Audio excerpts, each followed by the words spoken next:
और आज का ब्लॉग शुरू होता है मस्त मसाले वाली चाय से। तो आप लोग वीडियो पे बने रहिएगा और वीडियो अच्छी लगे तो लाइक शेयर सब्सक्राइब ज़रूर करिएगा और मेरे वीडियो को ज़्यादा से ज़्यादा शेयर कीजिए। और अभी सुबह का टाइम है तो सुबह के टाइम तो वैसे भी हमें लगता है कि सभी के घरों में काम ज़्यादा ही होता है।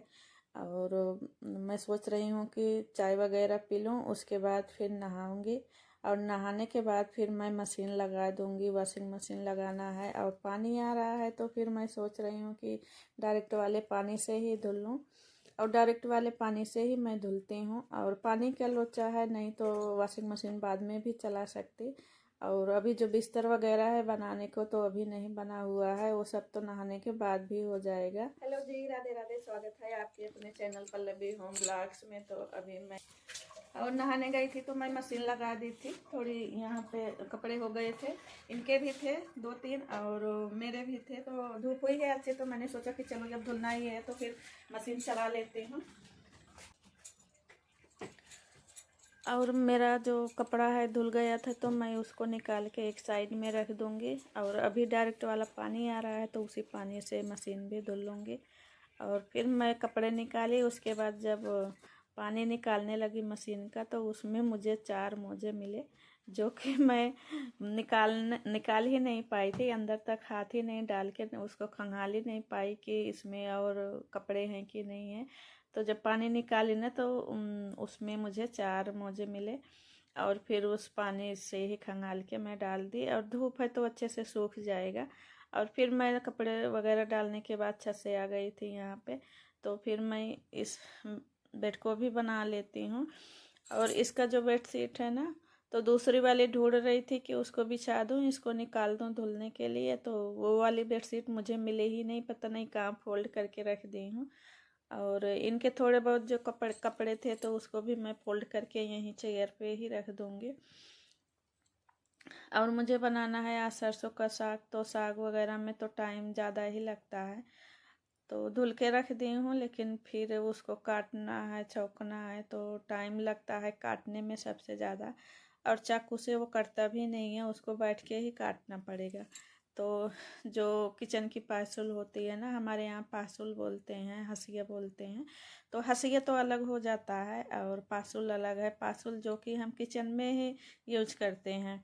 तो पासुल मैं घर से लेके आई थी साग काटने के लिए, उससे अच्छे से बारीक से तो यहाँ पे मैं चेयर पे रख दी हूँ कपड़े, इनके फोल्ड करके 2-4 कपड़े हैं तो वहीं पे रख दी हूँ। और कहते हैं कि खाली कुर्सी नहीं होनी चाहिए, उस पर कुछ ना कुछ रखा होना चाहिए। तो आप लोग बताइएगा कि ये बात। और कोई कोई बोलता है कि खाली चेयर नहीं होनी चाहिए, उस पर कुछ ना कुछ रखा होना चाहिए। तो मेरे यहाँ तो अक्सर चेयर पे कुछ ना कुछ रखा ही रहता है। और नहीं तो धुले हुए कपड़े ही रखा जाते हैं। जैसे फोल्ड नहीं करना है तो उसी चेयर पे रख दिए, फिर बाद में उसको फोल्ड करती हूँ।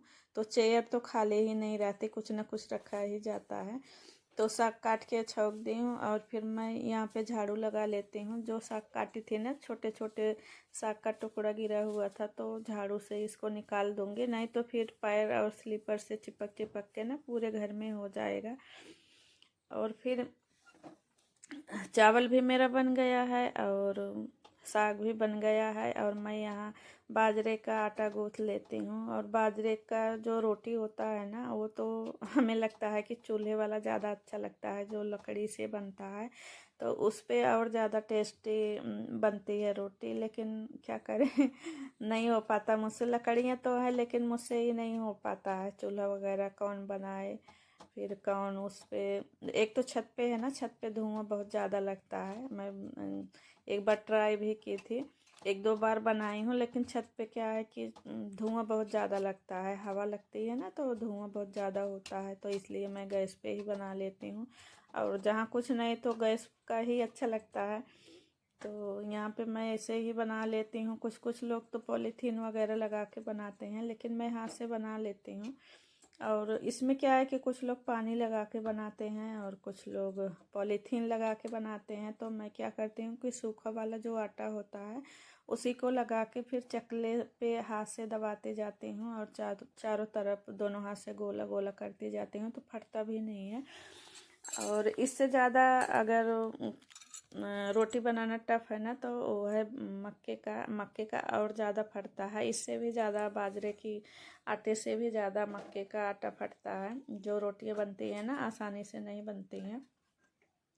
और जब गर्म पानी में आप गूँथ लेंगे ना तो अच्छा फूल जाता है, और कच्चे भी रहने का डर नहीं रहता है सेकने में। जैसे कि कोई कोई है कि बहुत ज़्यादा कड़क नहीं खाते हैं, मुलायम ही खाते हैं। तो जैसे मोटी रोटी है तो देखिए सेकने में तो थोड़ा सा टाइम भी लगता है और लाल भी हो जाता है जब हम ज़्यादा देर तक सेकते हैं।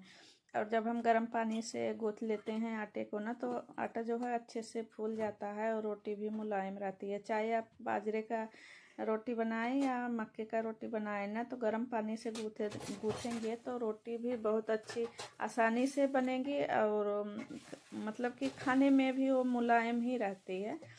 तो यहाँ पे खाना पीना खा के फिर मैं आ गई किचन में, और किचन में जो बर्तन निकले हुए हैं उसको मैं साफ़ कर लूँगी। अभी ये आए नहीं हैं, और मुझे खाना था तो मैं खा के दवा खा चुकी हूँ, और दोपहर में मुझे दवा खानी रहती है तो मैं खा के दवा खा चुकी हूँ।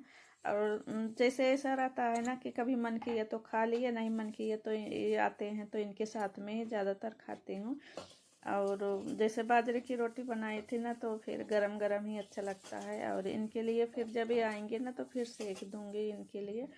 और बाजरे की रोटी तो गरम ही अच्छी लगती है, तो इसलिए मैं खा ली। और गुड़िया तो अपना नाश्ता कर चुकी थी, और गुड़िया आजकल स्कूल भी नहीं जा रही है, उसका होने वाला है एग्ज़ाम, तो वो घर में ही रह के पढ़ती है। और स्कूल चली जाती है तो नाश्ते वगैरह का टेंशन नहीं रहता है, तो अपना उधर ही कर लेती है। और घर में रहती है तो उसके लिए भी देखना पड़ता है, नाश्ता बनाना पड़ता है।